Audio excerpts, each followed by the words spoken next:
Bueno, hermanos, hoy cerramos la doctrina de las Sagradas Escrituras, que nos tomamos un tiempo a propósito, y hoy vamos a estar hablando básicamente de los últimos aspectos que usted ve en esa gráfica, la parte de la preservación, la parte de la traducción e interpretación. Y esa parte puede parecer un poco, se puede decir, técnica, aburrida, pero no deja de ser una vez más una manifestación de la sabiduría y el cuidado de Dios. Cuando yo estudiaba la clase y yo veía a través del tiempo cómo Dios ha preservado su palabra, para mí fue totalmente asombroso ver la intervención divina de Dios. Yo quiero que por un momento usted ponga en contexto la manera como la revelación de Dios fue dada.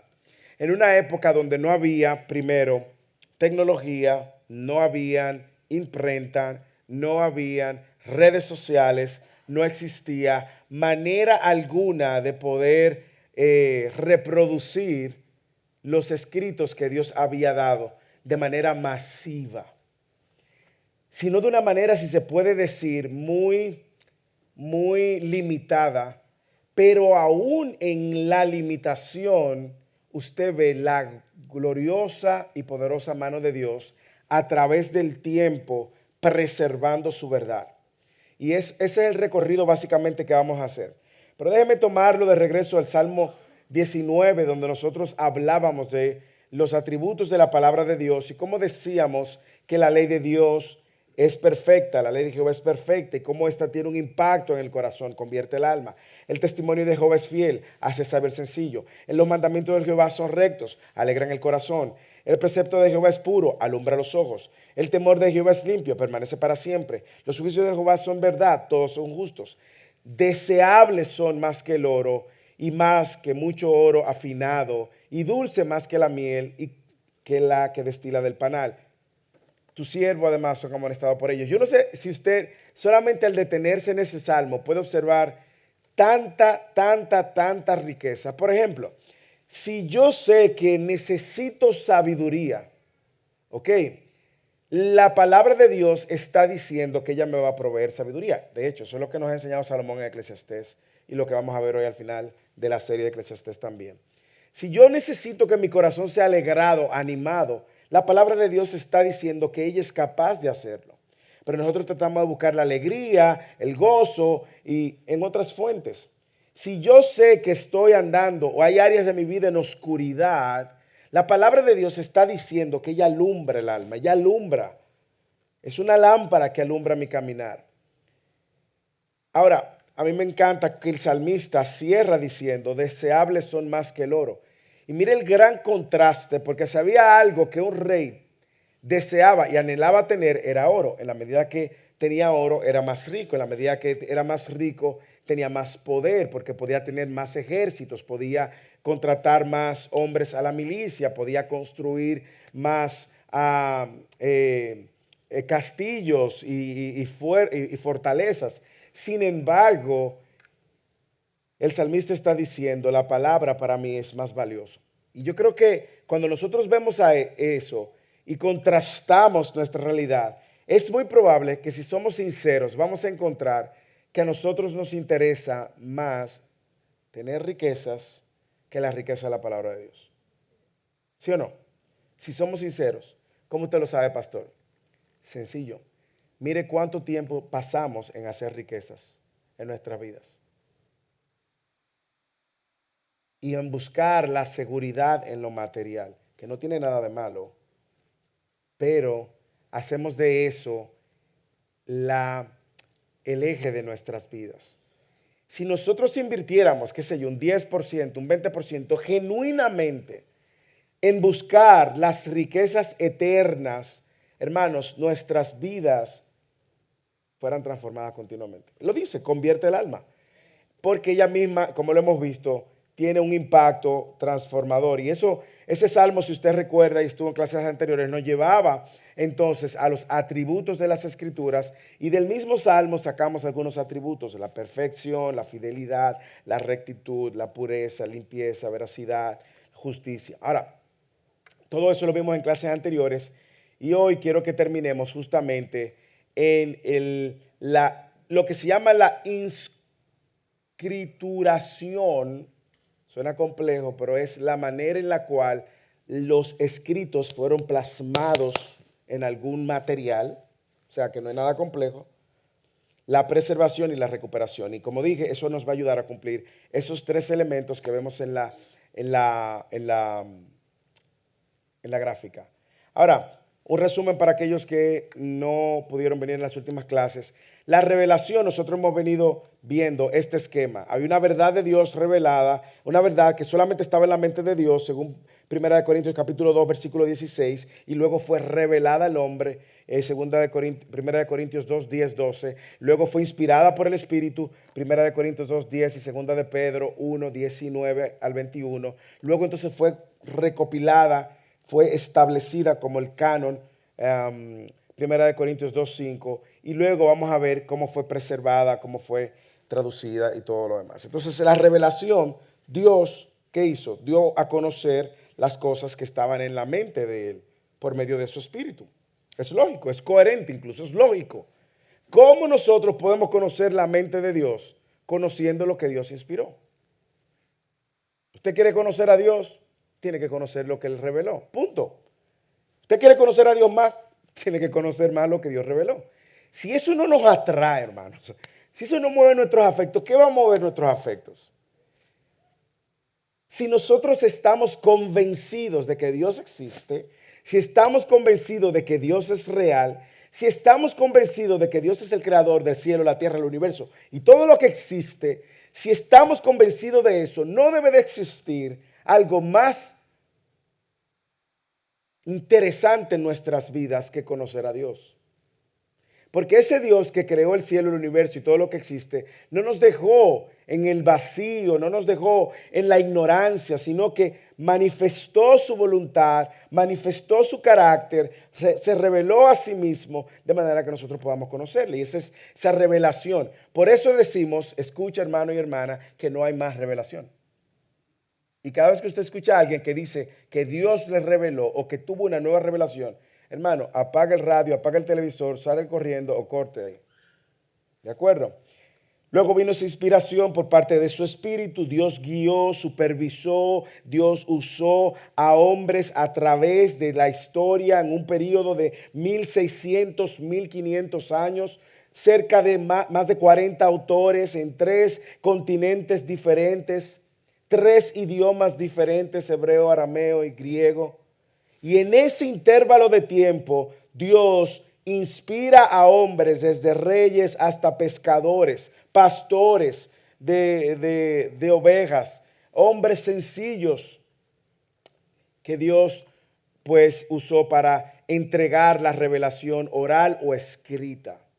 Oral, porque usted va a ver que muchos de los profetas dijeron, así dice Dios, y escrita porque nosotros sabemos que Moisés, leímos en un texto cómo los mandamientos fueron escritos directamente con el dedo de Dios, dice uno de los textos, que puede ser una manera también de nosotros entender cómo Dios estaba comprometido con la escritura de esos mandamientos.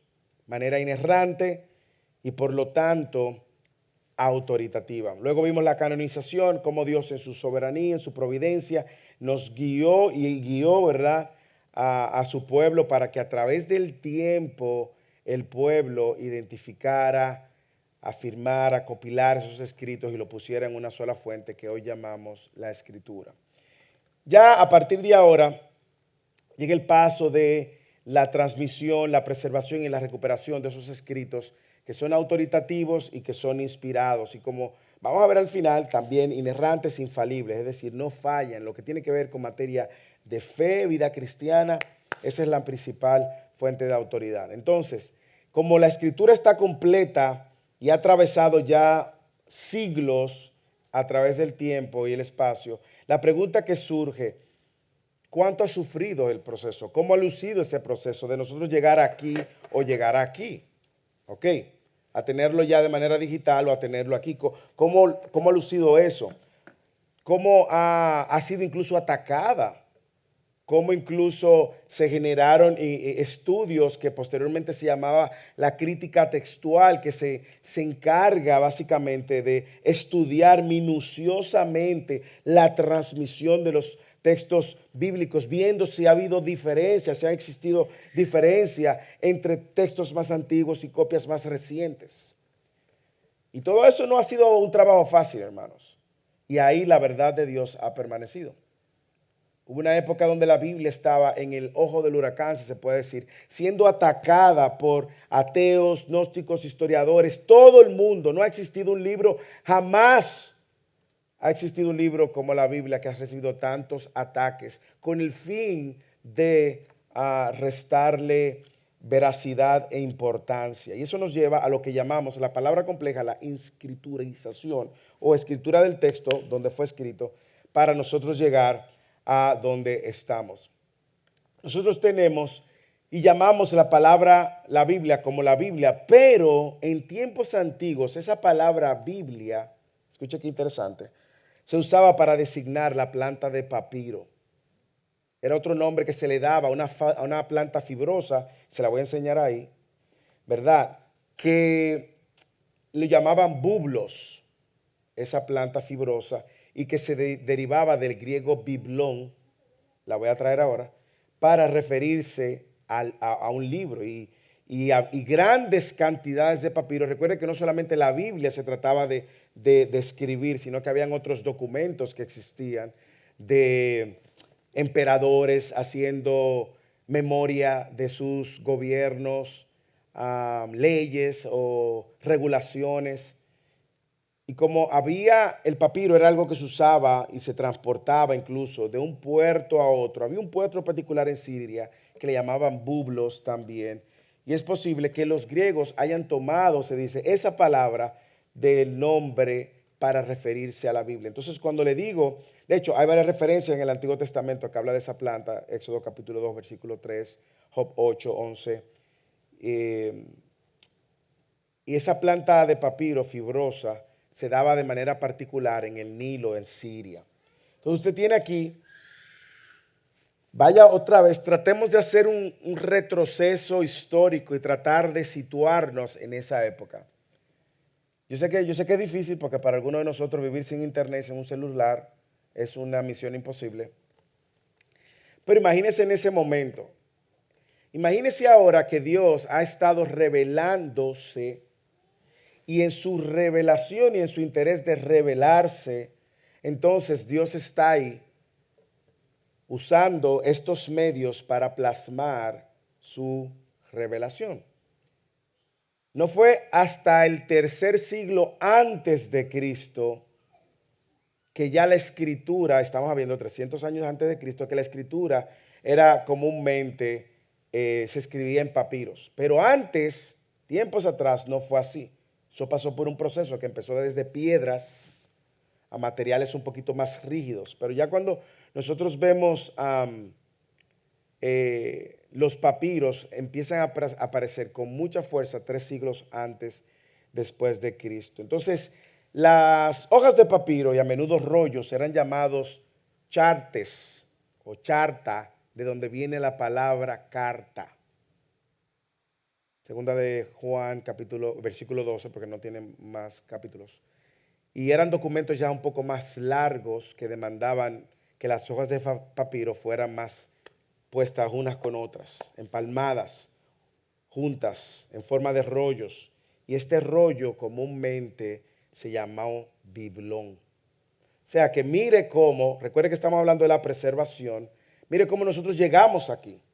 Ahora nosotros llamamos Biblia a esto, pero esto ha recorrido una trayectoria incluso histórica validable.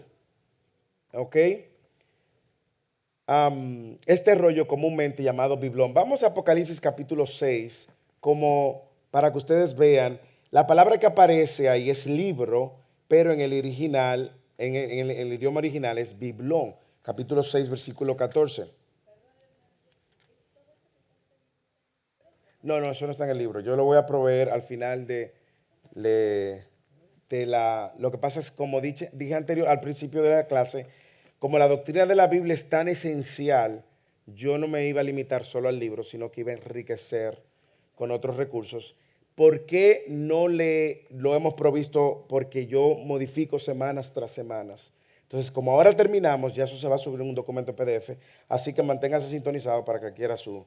Entonces, el versículo 14 dice, el cielo desapareció como un pergamino que se enrolla y todo monte e isla fueron removidos de su lugar. Esa palabra, pergamino que se enrolla, es biblón, palabra que se deriva de biblos y el nombre de esa planta que le mostré y que se mencionó anteriormente. Entonces, cuando nosotros hablamos de la preservación, aún desde el nombre de la Biblia que nosotros tenemos hoy, ha pasado por un proceso histórico, pero eso no es lo más importante ni lo que debe de sorprendernos, sino que lo que debe de sorprendernos es cómo el contenido ha sido preservado.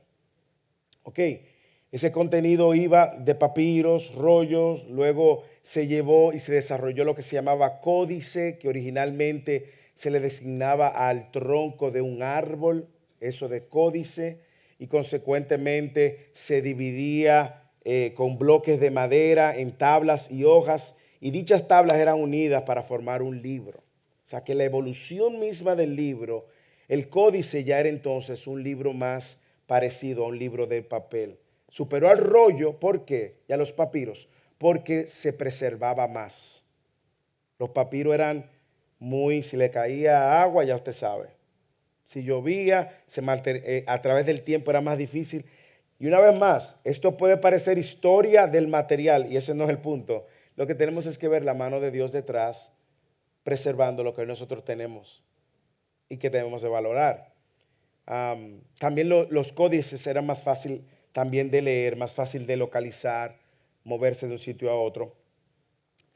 Pero, como yo les dije, eso fue evolucionando y hasta el punto de que posteriormente, ya nosotros sabemos, porque no voy a entrar, no hacer una historia del material ni del papel que estamos aquí, para nosotros entender por lo menos grandes hitos por el cual la palabra de Dios fue escrita y pasada de generación a generación.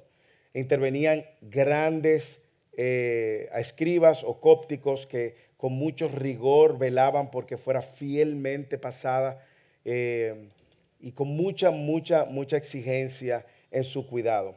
Ahora, otro componente que nosotros tenemos que ver a la hora de ver la escritura es el tema de los lenguajes, el lenguaje en el cual fue escrito. Y hay varias alternativas que Dios usó para a la hora de elegir los medios de comunicación de su verdad. Dios utilizó en el pasado los profetas, como dice Hebreos capítulo 1, versículo 1. Dios utilizó ángeles. Nosotros lo vemos en Génesis cuando se le aparecen a Abraham. Nosotros también lo vemos que Dios utilizó sueños y visiones, tanto para Josué como Daniel, y todo eso era parte de la revelación o de un plan mayúsculo que Dios tenía. Dios también usó el Urim y el Tumim, que era un medio también a veces para tomar decisiones y echaban a la suerte. Y yo sé que usted dirá, pero ¿cómo así? Bueno, vamos a leer Éxodo 28 y también alguien que busque Proverbios 16. Éxodo 28:30 dice así: pondrás en el pectoral de quién, del sumo sacerdote, claro, de Aarón en ese momento, del juicio el Urim y el Tumim, y estarán sobre el corazón de Aarón cuando entre a la presencia del Señor. Aarón llevará continuamente el juicio de los israelitas sobre sus corazones delante de Dios. Entonces usted ve cómo muchas veces esto era parte de un ritual del sumo sacerdote para ver y conocer la dirección y la voluntad de Dios. En Éxodo 16, para que no se sorprendan de esto, habla justamente cómo Dios soberanamente está detrás de todas las decisiones y sobre cómo Dios opera de una manera y ha operado soberanamente a través del tiempo. Éxodo 16:33, Proverbio, perdón. La suerte se echa en el regazo, pero del Señor viene toda decisión. ¿Alguien tiene otra versión? Una nueva Biblia, nueva traducción viviente. ¿Alguien tiene otra versión?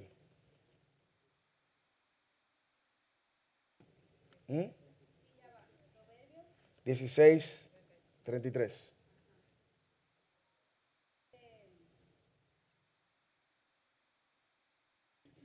Podemos tirar los dados, pero el Señor decide cómo caen. Ok. Usted ve Dios soberanamente, también usó el Urín y el Turín, instruido por Dios para mostrar en ese momento histórico su voluntad. Y también Dios ha hablado por medio de la conciencia, por la creación, según Romanos, y en voz audible o milagro, 1 Samuel capítulo 3, versículo, y Jueces capítulo 6, versículo 40. Ahora, ¿qué usted ve detrás? Cómo a través de la revelación de su palabra Dios usó diferentes medios. Pero también vemos cómo Dios escoge el lenguaje escrito, el lenguaje escrito. Ahora yo le pregunto, ¿por qué? ¿Por qué el lenguaje escrito se convierte y se convierte en la fuente más segura y no el sueño que alguien tenga hoy? Preservación. También que Dios le dijo a Moisés a través del pueblo ¿Ah? para que se lo digan a sus hijos, a la generación venidera. Precisión. La precisión de la escritura escrita es Sí. mejor. Imagínense que no se hubiese escrito. Entonces, y hubiese sido todo porque alguien le dijo, hermano, mire, el día que usted no durmió bien esa noche, o el día que se acostó después de hacer una llenura de tamales y no durmió bien y empezó a soñar con dragones y con unicornios. Entonces, el lenguaje escrito es el que Dios escoge para preservar su revelación a través de la generación por, como ustedes han dicho, la precisión. Los pensamientos se hacen más precisos en la medida que son expresados y plasmados. ¿A usted no le ha pasado que a veces usted tiene una idea y no la escribe? Se le va. Y usted dice, ay, pero a mí me ha pasado con los sermones, no le puedo decir N veces. A veces, acabado de levantarme, llega algo. Y si no lo anoto, se me fue. Mire, no hay manera. Yo puedo darle para atrás, para adelante. No hay manera. Entonces, la escritura hace que lo que en ese momento Dios inspiró sea más preciso, de manera que se pueda transmitir y expresar con mayor precisión. Segundo, la propagación. ¿Ok? En lo escrito, el discurso toma una existencia propia, libre de limitaciones del tiempo y el espacio. Yo a la hora de ver lo que Dios le reveló a Moisés en Éxodo capítulo 6, versículo 4, cuando dice cuáles cosas son las que yo le voy a pasar a mis hijos y cuáles cosas son las que voy a poner en mi corazón y voy a guardar y cuando ande antes de acostarme, cuando se levanten, al caminar, en los dinteles. Yo tengo claridad, ya yo no necesito la mente de Moisés. Rodrigo.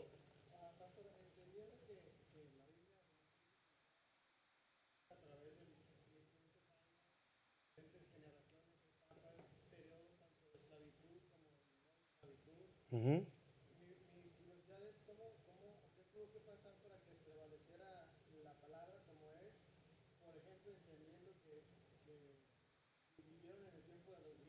Ujú. Ujú.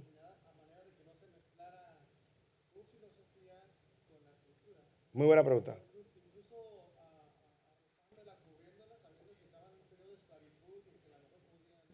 Ujú. No. Es muy excelente, interesante tu pregunta, porque si algo que nosotros vamos a ver a través de la historia es que el pueblo que portaba, como dice Romanos, que ellos recibieron los oráculos de Dios, ¿ok? El pueblo hebreo y luego judío que portaba la verdad de Dios, pasó todas las adversidades para que desapareciera, ¿ok? No solo para que desapareciera el lenguaje y para que desaparecieran las costumbres y las tradiciones. La única respuesta, Rodrigo, es la mano soberana de Dios, preservando un pueblo pequeño de hombres comprometidos a guardar y a mantener esa verdad a través de los años. Solamente Dios lo puede hacer. Solamente Dios. Por eso alguien dijo que si el hombre hubiese querido escribir la Biblia, no hubiese podido. ¿Ok? Si hubiese sido plan del hombre, no hubiese podido, porque es que pasó. Imagínate, no había Facebook, no había imprenta, no había manera.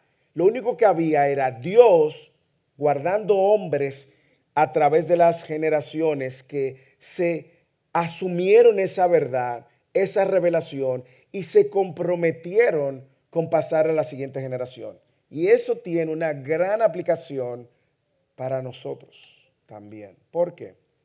Porque la cultura no ha dejado de seguir atacando las verdades ortodoxas de las escrituras.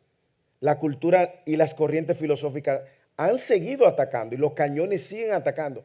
¿Y cómo nosotros podemos preservar esto a la próxima generación? Asumiendo nosotros, los padres, el compromiso de pasárselo a sus hijos, para que sus hijos luego lo pasen también a sus hijos. Betsy. que probablemente no tiene nada que ver, pero me impacta tanto el entender que Dios preservó algo tan extraordinario a través de hombres y mujeres que estaban obedeciéndole de manera muy ordinaria. O sea, ellos no tenían idea de lo que ellos estaban haciendo y cómo eso iba a trascender en el tiempo. Y cómo ellos estaban siendo instrumentos de Dios para preservar. Ellos solamente miraban como lo So aquí ahora. que le tocaba ahora y probablemente no se sentía como, hoy es una gran cosa para Dios. Pero uno lo ve ahora atrás y tú dices, wow. Qué valioso. Y a la luz de la pregunta, o sea, ¿cómo también nosotros podemos preservar eso? O sea, nosotros no tenemos que pensar que tiene que ser algo grandioso, o sea, es como, wow. En lo micro de tu familia, para traer una aplicación puntual hoy, en lo micro de tu familia es suficiente el impacto que va a tener sobre la generación a que tus hijos le va a corresponder vivir. Por eso siempre ha sido así, por eso es que el diseño de Dios no falla ni ha fallado. Es que la familia han sido los responsables. De eso vamos a hablar en el retiro de los hombres. Pero la familia y sobre todo los hombres, los padres, han sido los responsables de pasar de generación a generación fielmente, sin dejar que esas corrientes filosóficas se infiltraran y afectaran. Y la pregunta, Rodrigo, una vez más, pone en evidencia la mano soberana de Dios. ¿Por qué? Vamos a ver. Si tú agarras la historia del pueblo de Israel, y tú te das cuenta de las veces que ellos fueron invadidos por naciones paganas. Y Dios le dio dirección clara, le dijeron, no se mezclen, ¿eh? Estas naciones son paganas, tienen diferentes dioses, sacrifican a sus hijos, no se casen ni con sus esposas, ni se casen. Dios tenía algo en mente detrás. Si ellos obedecían fielmente, ellos estaban preservando lo que había sido el legado de Dios para ellos. Dios lo preserva a pesar de pasar por el ciclo cíclico de los jueces. Pero luego Dios lo lleva a cautiverio por 70 años. Señores, 70 años. La mayoría del que está aquí no tiene 70 años. Probablemente el 99% de los que están aquí no tiene 70 años. No hemos vivido 70 años. Y en 70 años es suficiente tiempo para olvidarte de todo, ¿sí o no?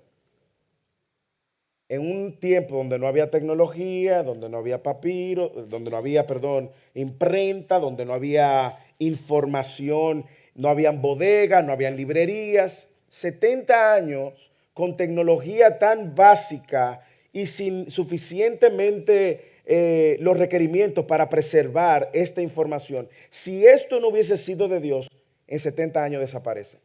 Pero eso no importa. Dios prometió que iba a hacer retornar a su pueblo en 70 años, como Jeremías lo profetizó. Vino Ciro, persa, destruye a los babilonios, vuelven al pueblo, restauran el templo, restauran los muros, llaman a Esdras, trae la palabra, restauran ahora las costumbres, vuelve la palabra de Dios a tomar peso y empieza otra vez. Y ya el pueblo ahora estaba preparado ¿para qué? Para recibir o para tener como nación la llegada de un Mesías. Pero luego muere el último de los profetas y vienen 400 años de silencio. 400. Cristóbal Colón pisó aquí en Dominicana, en La Hispaniola, como hace más de 500 tantos años. 400 años donde no se levantó un profeta de Dios. ¿Qué sostuvo a la nación? Dios. No hay otra manera. De hecho, si tú recuerdas, en el periodo ciento tantos antes de Cristo, aparece entonces un emperador que profana el templo, sacrifica el animal más despreciado por los judíos, un cerdo en el altar, y levanta una estatua para que lo adoren. Y ahí, a raíz de esa amenaza, si ustedes recuerdan, nacen los fariseos separados, que no nacieron con motivaciones incorrectas. Los fariseos nacen para preservar las costumbres y las leyes, para que el pueblo no se desviara, porque el emperador de ese momento estaba totalmente desquiciado. Y luego llega Jesús. Y luego ya lo demás historia. Y el Espíritu Santo, tal como lo había pasado. Si usted ve eso, hermanos, usted necesita a Dios detrás. No hay manera alguna de que el hombre hubiese podido ni manipular la historia, ni preservar las verdades sobre el cual hoy descansa nuestra fe. No hay manera, no hay explicación, es una manera totalmente sobrenatural. Y hoy es interesante que hoy que nosotros tenemos más Biblias, más recursos, nosotros no le prestamos tanta seriedad no solamente a la preservación, sino también al estudio. Porque para yo poder pasárselo a mis hijos, yo tengo que conocerlo esto un poquito bien, ¿verdad? Y es que a veces, y algo que Bexy y yo hemos hablado, es que a veces nosotros en la práctica, señores, en la práctica comportamos como ateos. En la práctica nosotros dudamos de que esta es la palabra de Dios. En la práctica nosotros dudamos de que Dios es real y Dios es el creador de todas las cosas. En la práctica nosotros negamos que este es el libro inspirado por Dios. Porque si este es el libro del Dios que inspiró, que lo inspiró Dios y creador del cielo y la tierra, hermano, este es el libro que hay que leer. Después cualquier otro, pero este es el primero. ¿Sí o no? Entonces, volviendo a la clase, Dios escoge el lenguaje escrito, aunque como dijimos, usó profetas, ángeles, visiones, sueños, urín, tunín, suerte, la creación, voz audible, milagros, pero el lenguaje escrito Dios lo escoge para la precisión, la propagación y la preservación. Y justamente la preservación porque el corazón y el espíritu del hombre es humano, es pecador, es caído. Tiene una tendencia natural a olvidarse de Dios, a olvidarse de lo que Dios ha creado, a olvidarse de lo que Dios ha hecho, caer en toda clase de error. Por eso Dios entonces dejó su palabra escrita. Porque como tú decías, van a venir influencias que nos van a querer hacer mezclar y acomodar por la presión social o por la presión cultural, acomodar las verdades de Dios y decir, no, lo que Dios quiso decir fue... No, fájese con la interpretación. Ok, fájese con la interpretación, porque la tendencia del hombre siempre va a ser olvidar. Y eso fue lo que le pasó al pueblo de Israel, Deuteronomio.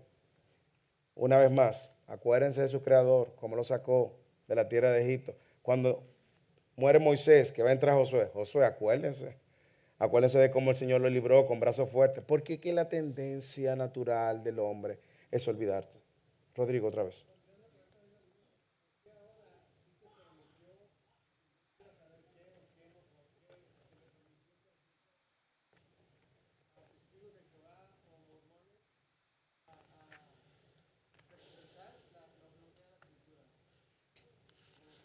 Torcer la escritura, ¿por qué se le permitió?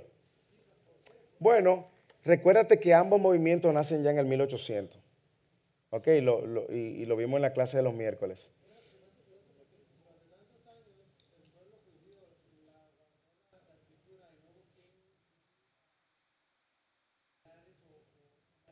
Bueno, una de las razones por la cual los primeros concilios eran muy rígidos cuando alguien venía con una doctrina diferente. Eran muy rígidos. Cuando trataban de restarle o desviar las verdades de lo que Dios había revelado. O sea, el que venía con la idea de que Jesús no era Dios, o que la Trinidad era un invento, o que el nacimiento virginal, mucha gente se vio feo. Pero recuerda que en los primeros 300 años de historia de la iglesia, la iglesia era un grupo de personas que Dios preservaba y que se estaban esparciendo como cucarachitas. Digo cucaracha porque no sé otra cosa que se esparza más rápido que una cucaracha.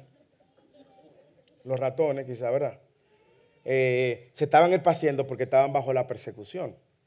Pero después que viene el edicto de Milán, el 317, con Constantino, entonces el edicto de Milán dice paz, no hay persecución. Y ahí es donde entonces mucha gente empieza a meterse al magisterio y todo lo demás. Y eso fue como quizás suavizando. Pero también es parte de, yo no diría, yo creo que aún, como decía el pastor Miguel, los falsos profetas son un instrumento de Dios para separar las ovejas de las cabras. Entonces,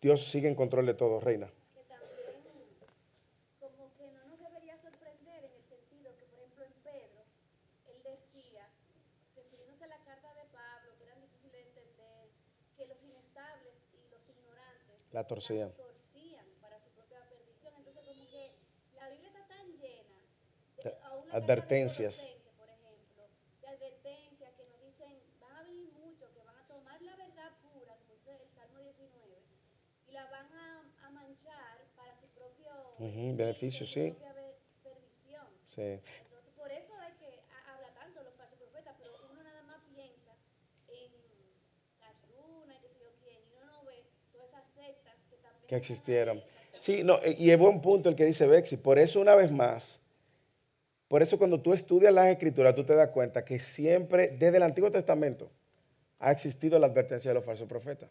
Siempre. Siempre. Ha sido una constante, siempre. Desde que nace la iglesia, siempre. Pablo escribe 13 cartas, advierte en las 13 cartas. Juan escribe 3 cartas, advierte. Pedro escribe en 2 cartas, advierte. Judas escribe una carta, no Judas Iscariote, el otro Judas, y advierte. Mateo, Jesús advierte en Mateo 7 y en Mateo 24. Siempre. Por eso es que se hace cada vez más importante el que nosotros, de manera individual y colectiva, conozcamos la verdad. Segunda de Timoteo capítulo 2, 15. El llamado es a Timoteo, pero aplica a todos los cristianos. Procura presentarte a Dios como un obrero aprobado, que no tiene de qué avergonzarse y que maneja la palabra de verdad con precisión, que corta recto la palabra de verdad. Es un reto, es un compromiso, es un llamado y no es opcional. Ustedes no deben de depender solamente de uno, dos hombres, dos maestros, el del internet, aquel. Esos son buenos instrumentos de Dios. Pero lo bueno es que usted también crezca y usted se tenga que lidiar con un texto y sudar con un texto y que el texto lo lleve. Como ayer me llamaba un hermano. Me decía, pastor, ¿qué es lo que quiere decir esto?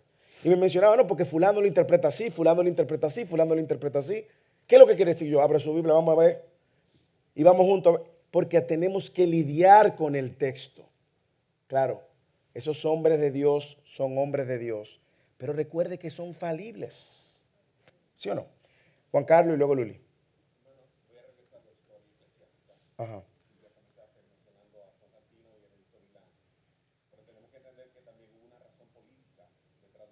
Uh-huh. Constantino quería unificar el imperio y él utilizó el cristianismo como el vínculo de unificación política del imperio romano. Y ahí es que nace la iglesia católica, católico universal. El cristianismo es la religión universal del reino del imperio romano. Y ahí comienza a ver la proliferación de los falsos profetas. Comienza a ver los problemas y lo vemos entonces a través de la historia. Y un sincretismo religioso, donde querían mezclar todo, lo santo y lo impuro, lo sagrado, y de hecho de ahí que empieza la adoración a santo y la adoración a ese sincretismo. Este está bien, vamos a tomar lo mejor de este y lo poquito de este y todo el mundo, y hacemos de eso un Frankenstein. Gracias por el aporte. Luli.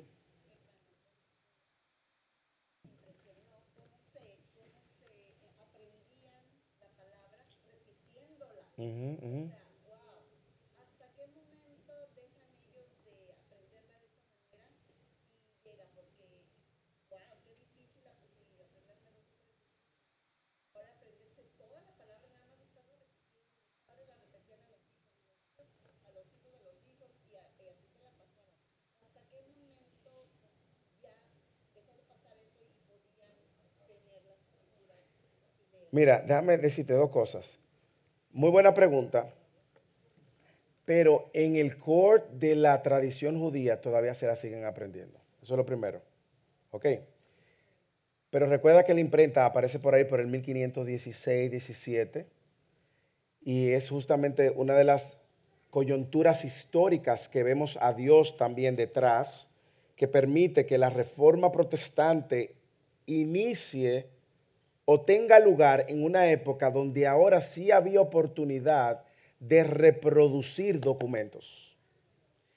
Lutero era un monjecito de un campo en Alemania. Lutero no era una gran personalidad de la Iglesia Católica. Pero cuando él clava la 95 tesis, muchos de sus seguidores empezaron a tomar y a reproducir, y ese movimiento se fue hinchando. Ahora, ya luego de la imprenta, pues entonces tenemos copias y copias y copias y copias. Pero en el core todavía de la tradición rabínica, la memorización es fundamental. Para tú llegar a ser un rabino, tú tienes que pasar por 3 niveles. Bet Sefer, como hasta los 10 años, 11, te tienes que aprender el Pentateuco de memoria. Bet Talmud, hasta los 16 años, te tienes que aprender todo el Antiguo Testamento de memoria y empezar a hacer interpretaciones. Y luego viene el Bet Midrash, que es donde tú adquieres, tienes que buscar algún tipo de rabino que ponga a prueba tu conocimiento y que ese rabino entonces te diga, follow me, sígueme. Y tú entonces te mudas con ese rabino. O sea, dentro de la tradición todavía existe. Lo que pasa es que en Occidente nosotros somos muy vagos. Yo escuchaba a un profesor que él decía que uno de los aportes menos significativos a la Biblia fue ponerle números y capítulos. ¿Por qué? Bueno, él decía, porque ni son inspirados, y segundo, porque ha llevado a la gente a fragmentar la Biblia y a estudiarla por estrofa y por pedazos y por versículos. Pero anteriormente usted leía una carta y tenía que arrancar en el principio y terminar al final. Sí, sí, sí. Franklin.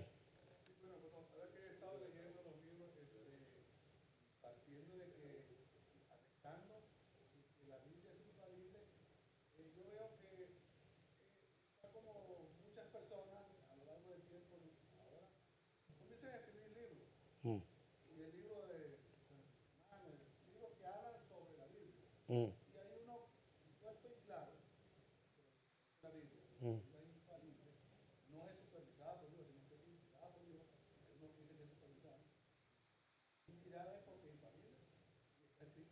Ujú. No, la Biblia dice que es inspirada por Dios, ¿no? No nos lo inventamos. Sí.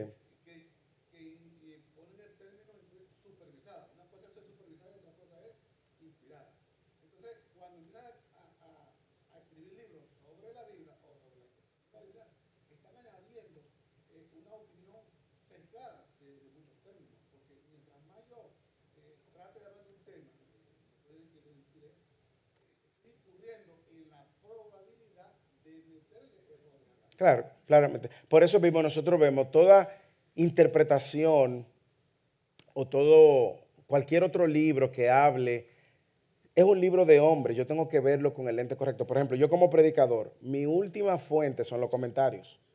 No por algo de orgullo, sino porque yo quiero lidiar con el texto, yo quiero tener un encuentro con el texto, yo quiero que el texto me hable a mí y luego entonces me puedo asistir de lo que otros han comentado. Ahora bien, le voy a dar un ejemplo.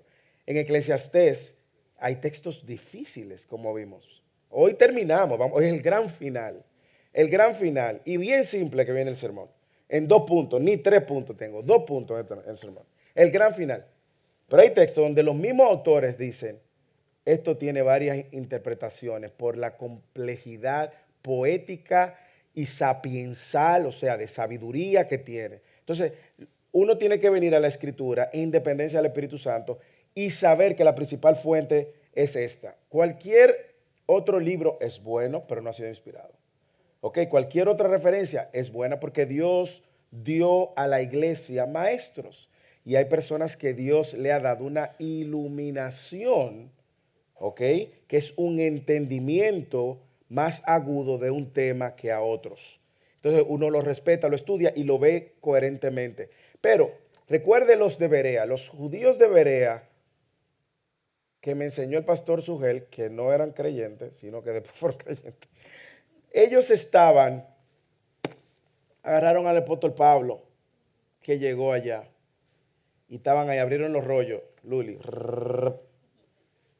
Vamos a ver si lo que tú dices. Y ellos dieron testimonio de entonces de que efectivamente lo que Pablo estaba diciendo era alineado. Y esa debe ser una actitud humilde, no arrogante, porque podemos tener una actitud muy arrogante y orgullosa a veces y tener una actitud incluso hipercrítica que nos lleve entonces a no disfrutar una enseñanza. No, no, no. Yo siempre tengo una postura enseñable, siempre tengo un corazón enseñable, un corazón humilde, pero si hay algo como que desafina, eso hay que enseñármelo por las escrituras. Entonces, muy buena observación. Vamos con el tema, se nos avanza, nos quedan algunos slides todavía.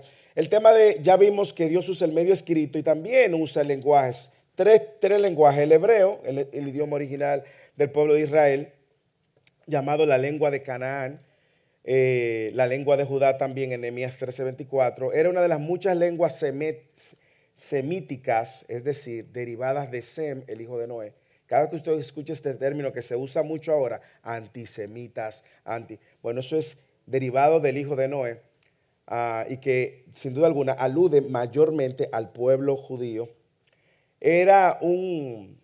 Se originó incluso por la interacción con otras lenguas y aparentemente algunos ancestros de los israelitas hablaban arameo, que era una lengua también muy familiar entre los patriarcas.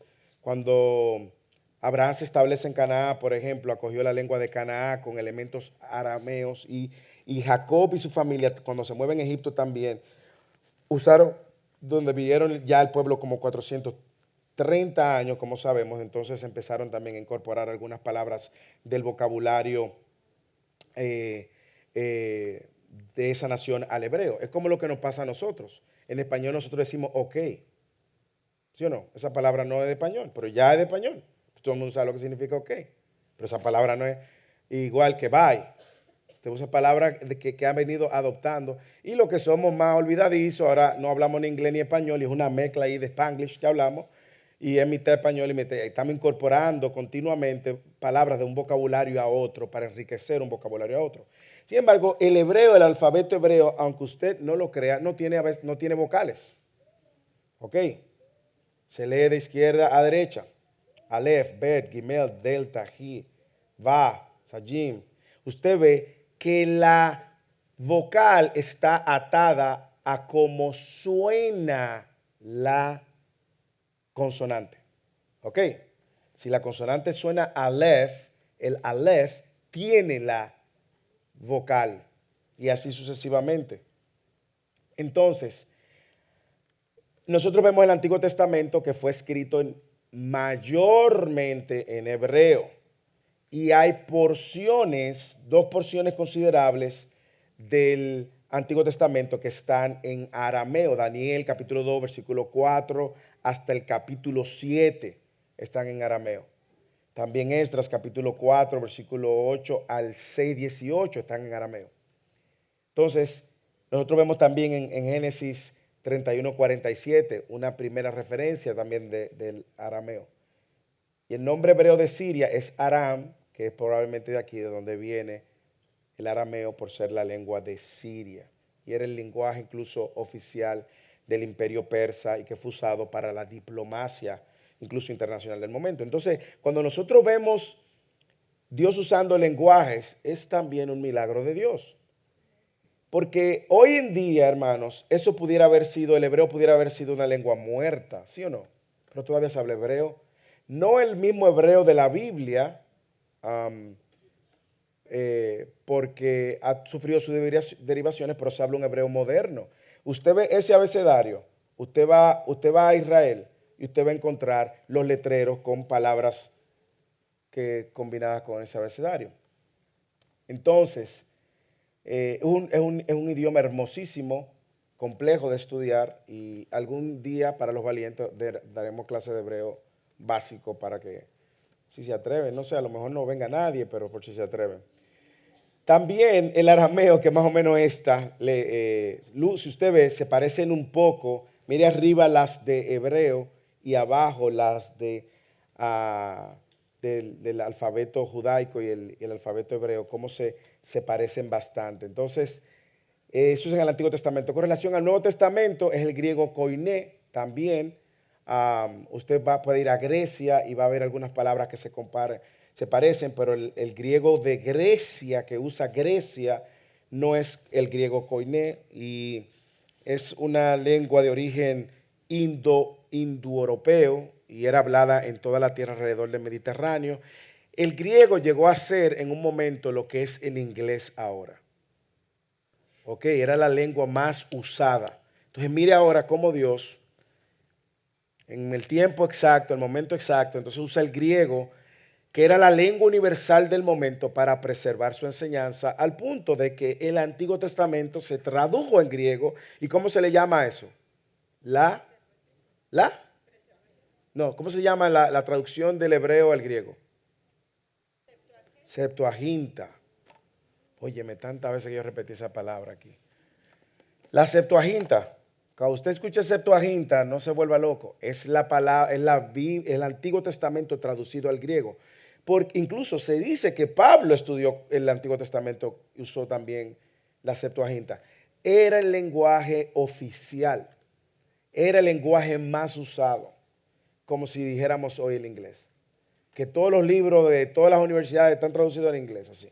Entonces, Dios permite eso, y esta lengua se esparció por todo Mediterráneo a la luz de la helenización llevada a cabo por Alejandro el Magno, que fue un gran emperador que Dios usó incluso y esparció este idioma. Imagínense ahora que cuando se escribe la Biblia en griego, tiene acceso a las naciones que ya era familiar. Aquí un poco del alfabeto, usted ve mayúscula y minúscula, aquí 6 vocales. El español parece mucho al griego. Si usted estudia griego va a ver que hay algunas palabras que son fáciles. ¿Usted quiere aprenderse una palabra hoy en griego? Abróchese los cinturones.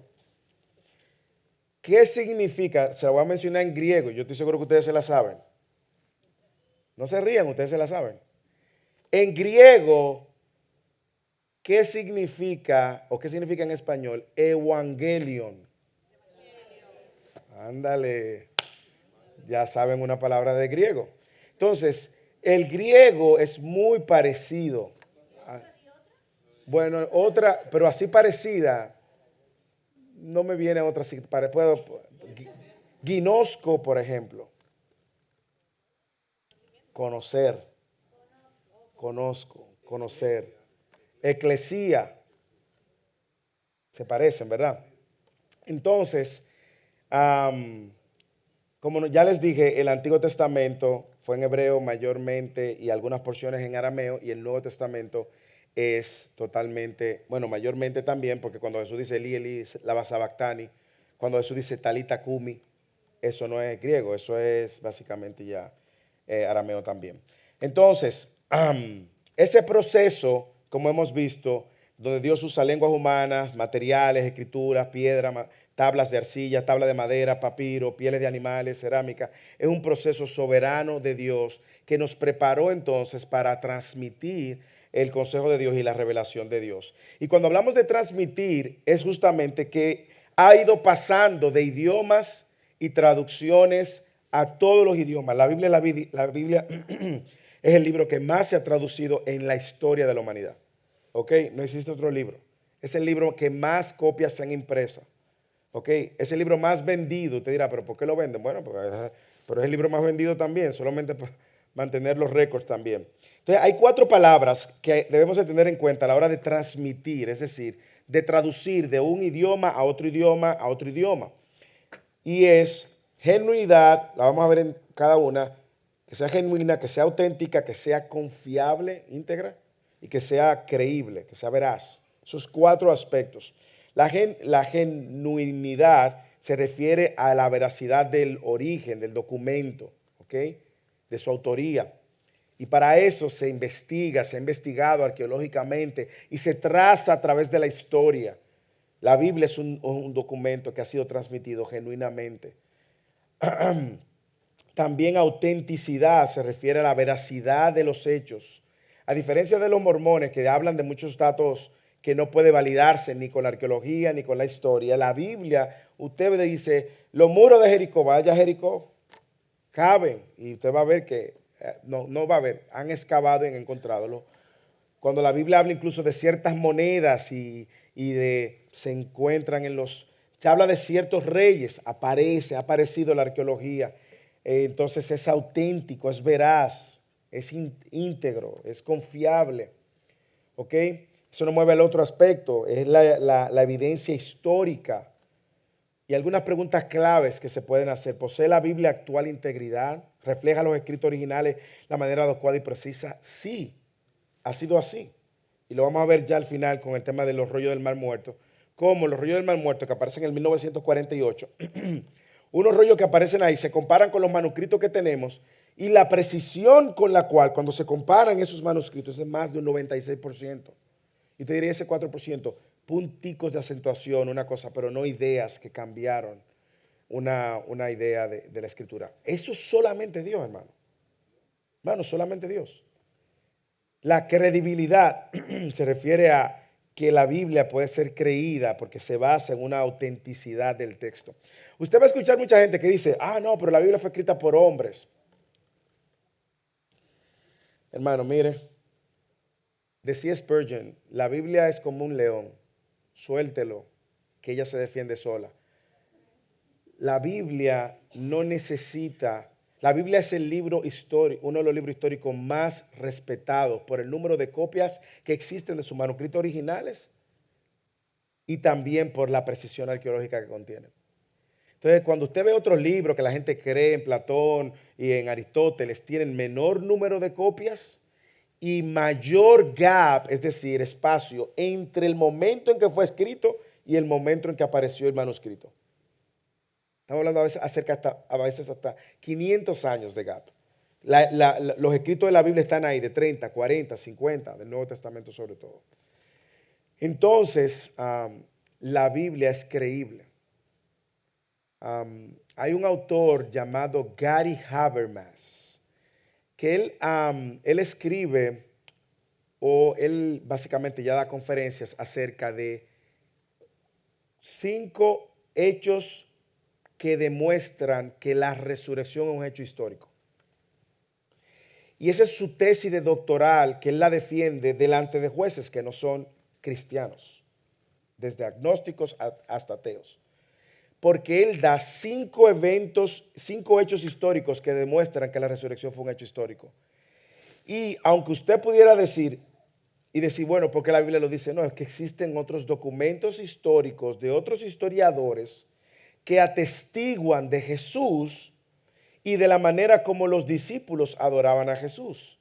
Y usted tendría también que de alguna manera u otra considerar los libros históricos, los libros de la Biblia. O sea, el que aparezca una copia de Primera de Corintios que habla de la resurrección, invalida que Primera de Corintios es un libro histórico, no. Y él demostró en su tesis, creo que fue en Oxford, si mal no me equivoco, que estos 5 minimum facts, él le llama, porque demuestran que la resurrección es un documento, es un hecho histórico. Entonces, la Biblia históricamente es un libro respetable.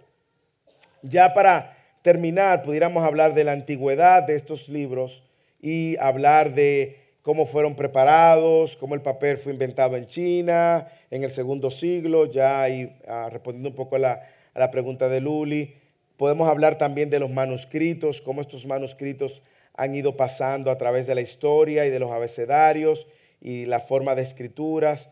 Y quiero también enfocarme de la preservación, justamente la manera como nosotros vemos que la historia a través, la Biblia a través de los años ha soportado aún la prueba histórica, sobre todo con los rollos del Mar Muerto que datan de libros de 167 y 133 años antes de Cristo y han venido a ser una gran contribución al estudio crítico del Antiguo Testamento. Déjeme decirle lo que pasó esta es la cueva del Qumran. Es una foto de la cueva del Qumran. Habían unos pastores de ovejas que estaban pastoreando la oveja. Dígame si esto no es providencial. Sí, pero ellos estaban ahí, unos pastores bermudinos ahí. Y curioso, me imagino, esos pastores ociosos agarran y tiran una piedra a la cueva, ¡clan! Y oye que se rompe algo. Cuando van a ver, son unos cántaros que se rompen. Y esos cántaros tenían esos rollos. Ellos no sabían que eran esos rollos y fueron y lo vendieron al mercado. Bueno, tremenda sorpresa. Tremendo documento arqueológico tenían los rollos del Mar Muerto, que contenía nada más y nada menos libros que databan, oigan, de 200 años antes de Cristo y de 70 años después de Cristo. ¿Qué tenía? La Torá, los profetas, tenían libros, otros autores seculares, pero todos los libros que tenía del Tanaj, es decir, los profetas, los salmos y la Torá, estaban preservados ahí. Estaban ahí. Aproximadamente 1000 años más viejos que el texto masorético. Eso es otra clase que pudiéramos ver luego en crítica textual. Que el texto masorético, que era el texto más antiguo que se tenía al momento que se descubrieron los rollos del Mar Muerto. ¿Usted no está entendiendo? Imaginémonos que este es el texto masorético. Y este era lo único que teníamos. Este es el texto masorético. Y con este texto masorético se hicieron las traducciones y las traducciones y las traducciones. En el 1940 y tanto aparecen los rollos del Mar Muerto. Y aquí tenemos los rollos del Mar Muerto. Son 1000 años más antiguos que el texto masorético. Cuando lo comparan, 96-97% de precisión y exactitud. Dígame si eso no es Dios preservando. Y si eso no debe de asombrarnos. Por eso cuando usted venga gente que le venga a decir que no, que la Biblia es un libro de hombre. Hermano, mire, ore, contenga su orgullo, ríase hacia adentro y luego trate de explicarle en humildad. Igualmente del Nuevo Testamento hay fragmentos que se han recuperados, que guardan incluso armonía perfectamente con todo lo que nosotros hoy en día tenemos. Entonces, ¿cómo hemos ido evolucionando? Ha sido de una manera impresionante, ha sido de una manera, mire, es un fragmento de Marcos, es un fragmento también, le llaman los papiros Rylands, papiro de Chester Beatty, whatever, que habla de los evangelios de Pablo. Pero hemos ido avanzando al punto que ya usted la tiene en su mano, en una tablet, en un celular. Hermano, ¿qué nosotros debemos de asombrarnos? Pero no quedarnos en el asombro, debemos de atesorarla. Imagínese por un momento que usted escribe una carta para un ser que usted ama y que quiere que esa persona aprecie lo que usted escribió. Y efectivamente usted es esa persona y usted recibe la carta. Usted dice, ay, gracias por la carta que me mandó el pastor. Pero la voy a leer algún día. Y un día la lee una línea. Querido hermano, gracia y paz. Wow, qué bonita introducción. Y la deja ahí. Pero cuando el pastor le escribió, cuando esa persona le escribió, le puso tanta importancia, información para el bienestar de tu alma y tu vida. Y nosotros lo que hacemos es que a veces no le damos el valor, el peso, la importancia, la relevancia, la influencia. No. Y más aún, no solamente no la atendemos, sino que no la transmitimos fielmente a las próximas generaciones. Dios nos ayude, hermanos. Y llegamos al final de la doctrina de la Escritura, sabiendo que a partir de aquí, todas las doctrinas que vamos a ver en lo adelante tienen como fundamento la verdad de que la Biblia es la palabra de Dios, que no nos quepa la menor duda. Que la Biblia es infalible, es decir, no falla. Y no falla es la única regla infalible de fe y de práctica. No falla. Finalmente, que es inerrante, no tiene errores. En sus manuscritos originales, digo, porque en sus copias, como dije, hay a puntuación, una comita, un punto. Pero podemos decir que es inerrante también, que es suficiente, no suficiente, suficiente. Hermanos, todo lo que necesitamos en materia de fe y vida de iglesia, lo tenemos en la Escritura. Dejemos de inventarnos y tratar de jalar. Finalmente es clara, Ella es clara, hermanos. Usted no necesita un doctorado, un PhD para estudiar la Biblia. Fue inspirada para que con la ayuda del Espíritu Santo usted tenga todo lo que necesita para entenderla. Y con la ayuda de la iglesia, entonces, corporativamente, tenga los hermanos y maestros que también puedan estudiar y ayudarnos a crecer.